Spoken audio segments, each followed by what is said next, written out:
Hi again. I wanted to post another video about hormones and sleep apnea, mainly because I got some really great questions after my first video. So I first wanted to talk about cortisol. Cortisol is a stress hormone that's released from the adrenal glands that sit on top of the kidneys. This will be released in times of stress. The problem about cortisol is that it will start to pack on fat on your midsection, and this was due to when we were foragers and didn't have a steady supply of food. If we were in a state of stress, then the body started to collect fat around the abdomen for use when you were in a food deprivation state. But if you're going into apneic events at night, so apnea means loss of air, hypopnea means decrease in air. So if you have an apneic or hypopneic event at night, then your body's going to go into fight or flight mode, and then it's going to start releasing cortisol. And then of course, as you store more and more fat, then obviously you get heavier, and it won't just be in your midsection. It will actually start to accumulate in other areas of your body eventually, and that could include increasing the circumference of your neck. If you have an increase in the circumference of your neck, it's not just on the outside of the neck, it's also laying down tissue on the inside also, which can then decrease your airway even more, making apneic and hypopneic events more common, which will then start to put your body in stress mode, which will release more cortisol. So as you can see, it would just be a vicious cycle. Oxytocin, however, is the opposite of cortisol. It's a love hormone, they call it. This is what is released from new mothers when they're holding their babies. So it gives you a feeling of relaxation and safety and comfort. And this is a really important hormone that we don't really talk about very much, but this is also released when you are hugging someone. And so that's why, people talk about human touch is so important nowadays, especially since a lot of people are not around as many people as they used to be with working at home and social media. We don't have a lot of interaction as we used to. But oxytocin is important, again, because it helps to counteract the effects of cortisol. And I bring this up because if I come across a lot of couples who say that their spouse or their partner has to sleep in another room because one of them is snoring. This isn't good because we were actually meant to snuggle and cuddle at night for a couple reasons. First, it would be to preserve body heat and also to help protect our vital organs. This is when we lived in caves.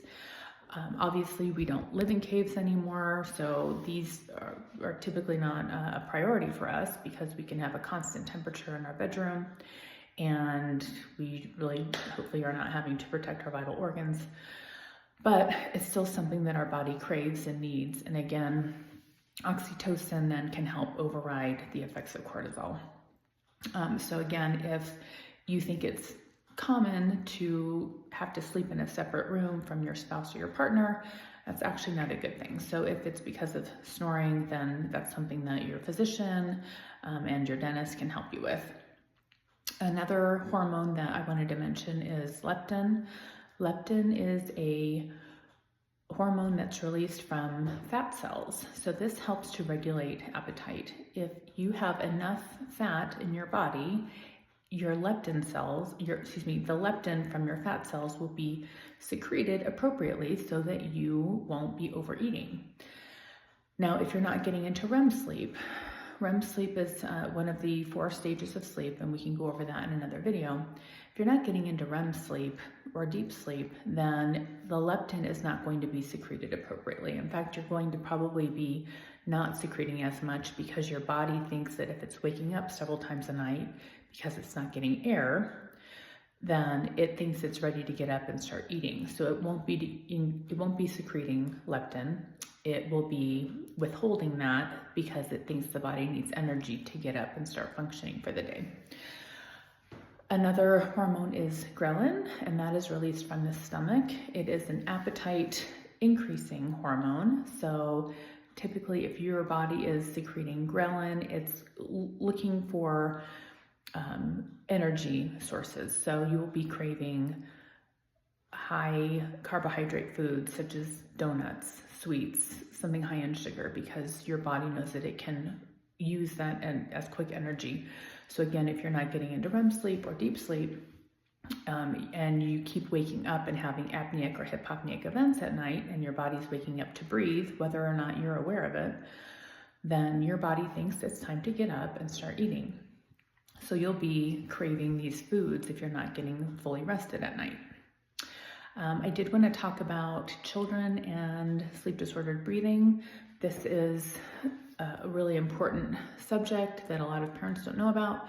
If you have a child that is a restless sleeper, if they toss and turn a lot, if they're really hot and sweaty, if they have something called enuresis or a bedwetting, and if they have a diagnosis of ADHD or they are acting out during the day at school, this is a sign. These are all signs and symptoms of having some sleep disordered breathing issues.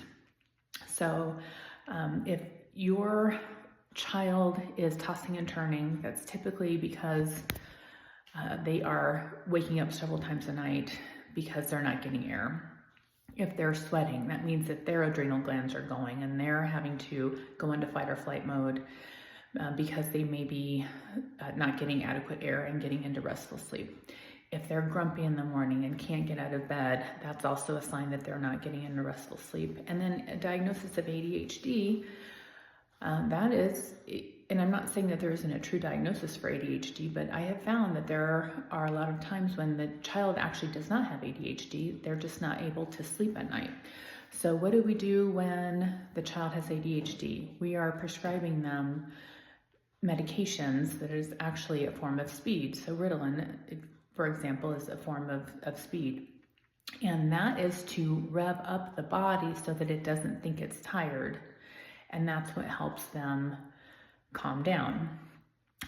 So if your child is having issues with acting out or behavioral issues at school, I would pay attention to their sleep. Are they snoring? Are they clenching and grinding? Clenching and grinding is a way of opening up the airway at night. Number one, the body's going to wake the body up to start grinding so that it will start breathing again. And then also as you grind, you're actually opening up the airway. If your child is snoring, that's not a normal behavior. So I would talk to the child's primary care physician. If the primary care physician is not concerned, I would go and get a second opinion. These signs and symptoms are falling off of people's primary care providers' radars, and so sometimes you have to try a couple times to find someone who's actually looking at what you're looking at. I did want to talk about the enuresis, though, bedwetting. If the child is not able to get into REM sleep, then the body is not going to be releasing a certain hormone called antidiuretic hormone, or it's also called vasopressin. This is a hormone that's secreted at night to keep your kidneys from secreting the excess water so that you don't have to get up several times a night to go to the bathroom.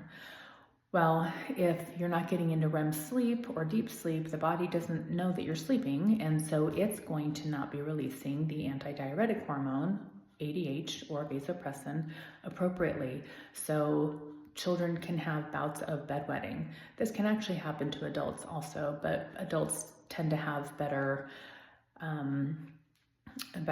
muscle control of those organs, so that we really don't have to worry about bedwetting so much in adults. It does happen. It's typically seen in children. And if adults are saying that they have to get up several times a night to go to the bathroom, typically what's happening is you are waking up probably due to a apneic or hypopneic event, and then you realize you have to go to the bathroom. So it's not actually that you have to get up and that's to go to the bathroom and that's why you're waking up. It's typically you're getting out of sleep to breathe, and then you're realizing you have to go to the bathroom. I hope all this made sense. If you have any questions, please message me. And if I don't respond at first, just message me again. So great. I hope you guys have a good day.